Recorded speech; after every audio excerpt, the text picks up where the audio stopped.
Enough, Susan, my mom shouted, her voice trembling with frustration. She leaned forward, glaring at me. The Christmas tree sparkled faintly in the dim light, but it didn't feel warm or festive. I sat still, gripping my hands in my lap, trying to hold back the anger rising inside me. You always have to make everything about you, my dad added, his voice sharp. His words hit harder than I expected, and for a moment, all I could hear was the ticking of the clock on the wall. My name is Susan Blanchard. I was 32 years old at the time, and this was Christmas Eve in the 1970s. Our family farm in rural Illinois had been passed down through generations, but it was struggling. A few years earlier, I moved to Chicago to become a lawyer, which my parents saw as a betrayal. My older brother, Jake, stayed behind to run the farm, and our parents praised him nonstop. I didn't resent Jake for staying. It was how they treated me that hurt. No matter what I did, I always felt like an outsider. Since summer, I had been quietly sending money to help with the farm's bills. Jake asked me to keep it a secret from our parents, saying it would hurt their pride. I trusted him, but now, sitting at the table listening to them praise Jake, I felt betrayed. Jake's the reason we've kept going, my mom said, proud. I don't know what we'd do without him. I looked at Jake, hoping for some sign of acknowledgement, but he just sat there, smirking, clearly enjoying the drama.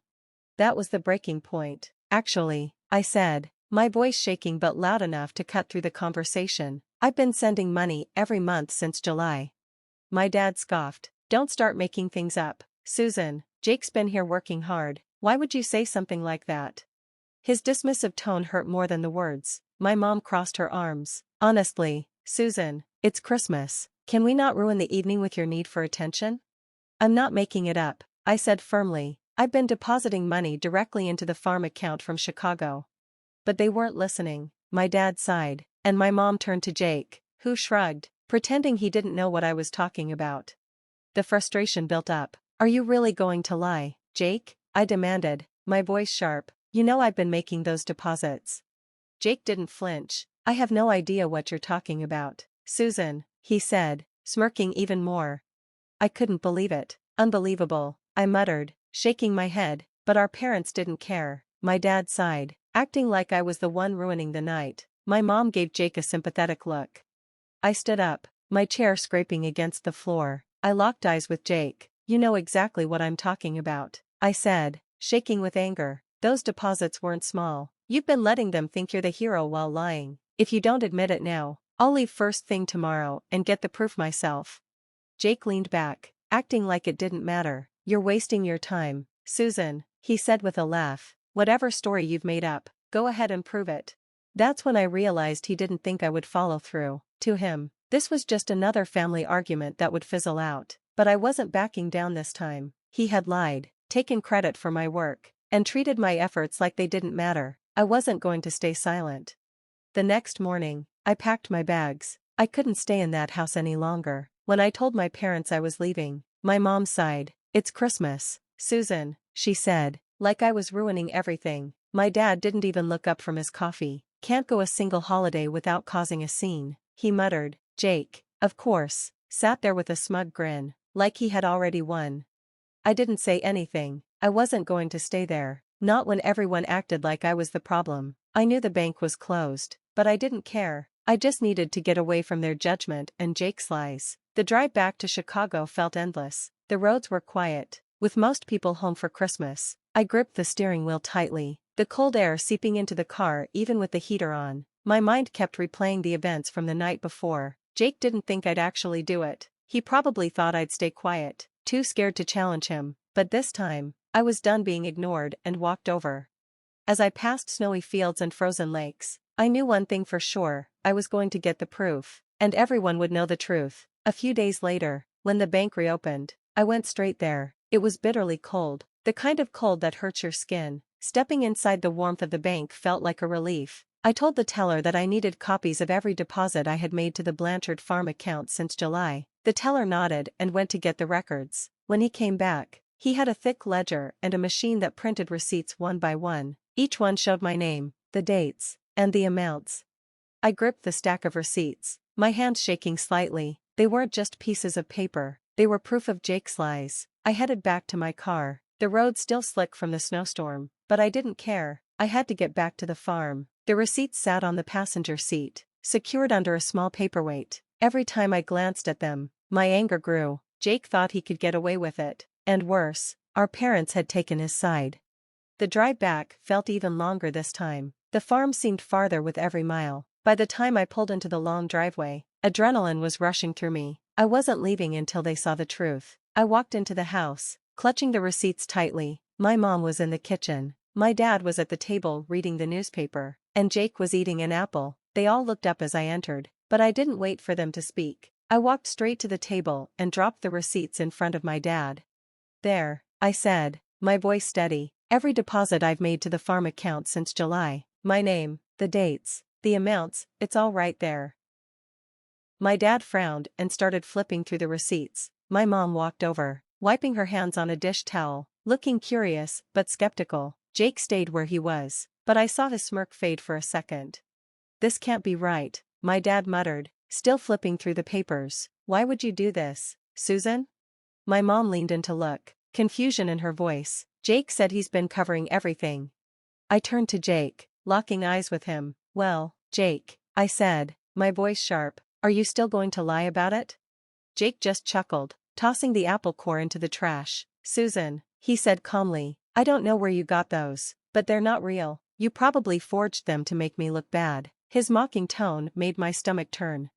I looked at our parents, hoping to see some doubt in their eyes, but all I saw was disappointment aimed at me. My dad's voice was low and angry as he said, "Susan, what's gotten into you? This is a new low, even for you." My mom grabbed the receipts, holding them like they were dirty. "Did you think we wouldn't see through this?" she asked, her voice shaking. "Jake's been here every day, working to keep this farm alive. And you," she pointed at the receipts, "you come back with some fake papers and expect us to believe you? You've always craved attention." The tightness in my chest almost broke me, but I fought to keep the tears back. "They're not fake," I said, my voice trembling with controlled anger. "You can call the bank yourself if you don't believe me." But they didn't even consider it. They stood united in defending Jake. My dad tossed the receipts on the table like they were trash. "Enough, Susan," he said, his tone final. I was stunned by their refusal to even entertain the truth. "I can't believe this," I said, my voice rising. "Even with proof, you still defend him? I've helped keep this farm alive for months, and all you've done is give Jake the credit and call me a liar." Jake crossed his arms, leaning against the counter with that infuriating smirk. "Don't be so dramatic, Susan," he said. "You've always been jealous. This isn't any different." That was the last straw. "You know what? I'm done," I said, my voice breaking with anger. "Don't expect me to ever come back here. I've had enough." My mom's face tightened, and my dad shook his head in disappointment, as if I were the one in the wrong. Without another word, I turned and walked out, slamming the door behind me. The cold hit me like a slap, but it was better than staying in that house another second. By the time I reached Chicago, I'd made up my mind. No more bending over backward for people who refused to see the truth. The first thing I did after unpacking was call the bank. "No further transfers to that account," I told the teller, my voice steady despite the anger bubbling inside. It felt strange, like cutting a cord that had tied me to the farm for so long, but it also felt freeing, like letting go of a burden I never should have carried. At first, I thought I'd feel guilty. I didn't. Every time I thought about Jake's smug face or my parents' blind defense of him, my resolve only grew stronger. Let Jake handle the farm. Let him be the hero he pretended to be. I wasn't going to keep throwing money into a place that treated me like an outsider. 6 months passed in silence, no phone calls, no letters, nothing. I focused on my work and tried to push the anger and hurt aside. Then, one summer afternoon, there was a knock on my apartment door. I wasn't expecting anyone. When I opened it, I froze. There stood my mom and dad, looking tired and hesitant. My dad cleared his throat. "Can we come in?" he asked, his voice quieter than usual. My mom gripped her purse tightly, her lips pressed into a thin line. Part of me wanted to slam the door in their faces, but curiosity won out. I stepped aside and let them in. They sat awkwardly on the couch, glancing around like they didn't know where to start. "What do you want?" I asked, leaning against the armrest of a chair with my arms crossed. Whatever they had to say, I wanted it out in the open. My dad stared at the floor, his voice low and hesitant. "Susan, we owe you an apology, a big one." My mom nodded, her grip on her purse tight. "We were wrong," she said softly. "We didn't believe you when you tried to tell us the truth, and we need to make this right." I crossed my arms and leaned back in the chair, my tone sharper than I intended. Go on. My dad let out a heavy sigh. After you left, things started falling apart on the farm, bills piled up, equipment broke down, and the crops didn't bring in enough to keep us going. At first, we thought Jake had it handled. He kept saying he'd figure it out, but he didn't. And when we pressed him, he glanced at my mom, who picked up where he left off, her voice trembling. He confessed. Susan, he admitted it. You were the one making the deposits all those months. You were the reason we stayed afloat. She hesitated. We couldn't believe it. Not just that he lied, but that we didn't listen to you when you tried to tell us. We're sorry, Susan, my dad said quietly, meeting my gaze. Truly sorry for not believing you, for how we treated you, for everything. You didn't deserve any of it. I stared at them, seeing genuine shame for the first time. We're asking for your forgiveness, my dad said, his expression heavy with regret. I know we don't deserve it, but we had to come here and tell you the truth. You saved the farm, and we owe you more than an apology. For a moment, I let their words hang in the air. Part of me wanted to make them sit with their guilt, but instead, I asked, "Where's Jake?" My voice was calm, but anger simmered beneath the surface. My mom and dad looked at each other nervously before my dad spoke. He's still at the farm, he said. He wanted to come, but we thought it'd be better to talk to you first. My dad shifted uncomfortably. He's been keeping to himself since he admitted everything. I think he knows he has no excuse. Ashamed? I repeated, laughing bitterly. That's rich. After months of letting you believe I was a liar. After taking credit for everything I did to keep the farm going.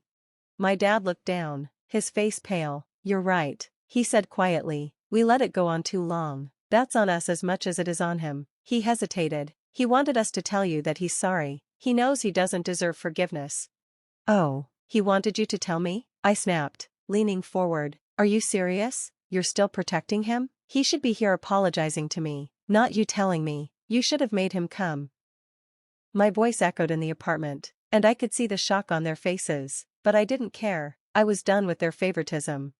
My mom opened her mouth, but I cut her off. Do you even hear yourselves? He lies, manipulates, and twists everything into some heroic story for himself. And now, when it's time to take responsibility, you're still shielding him? What? He's too embarrassed to face me? I shook my head, furious. Do you realize how insane that sounds?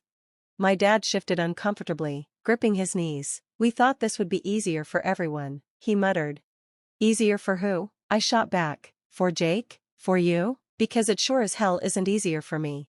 Neither of them answered. My mom nervously twisted her purse strap, and my dad stared at the floor, his jaw tight. The silence was heavy and uncomfortable. Finally, my dad stood. You're right, he said quietly, not meeting my eyes. We should have brought him. We should have made him face you. I don't know why we didn't. Maybe because we've been making excuses for him for so long. It's just what we do. My mom followed him, clutching her purse. She looked at me with watery eyes and whispered, "We're sorry, Susan. You deserved better from all of us."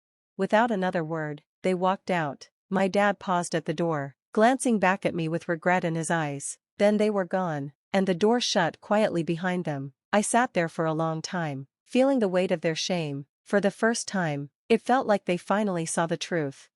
A week later, there was another knock at the door. I opened it, and my stomach turned. Jake was standing there, looking more miserable than I'd ever seen him. "Susan," he said, his voice low, "can I come in for a moment?" I thought about slamming the door in his face, but instead, I stepped aside, letting him in without saying a word. He stood there, shifting uncomfortably, not sitting or taking off his jacket. Finally, he spoke. "I came to apologize," he said quietly, "for everything, for lying, for taking credit for the money you sent, for letting mom and dad treat you the way they did." His voice cracked, and I stayed silent, waiting for him to continue. "I don't have an excuse," he said. "I was jealous of you, Susan. I've always been. You've done so much with your life, and I stayed behind. I thought if I could keep their approval, I'd feel important, but it was wrong, all of it." Jake's voice broke, and he dropped his head into his hands, crying. It wasn't the kind of fake cry, it was real, full of shame. I stood there for a moment, unsure of what to do or say. After that day, things started to change. My parents didn't call right away, but when they did, their tone was different. No excuses, no defensiveness. My dad told me they had started handling the farm finances themselves, and my mom mentioned that Jake was trying to make things right. It wasn't everything, but it was a start. As for Jake, he stayed out of my way after his apology. He didn't try to fix things too quickly, and that was fine with me. Trust isn't rebuilt overnight, but knowing that my family finally saw the truth and the pain they caused gave me a little peace.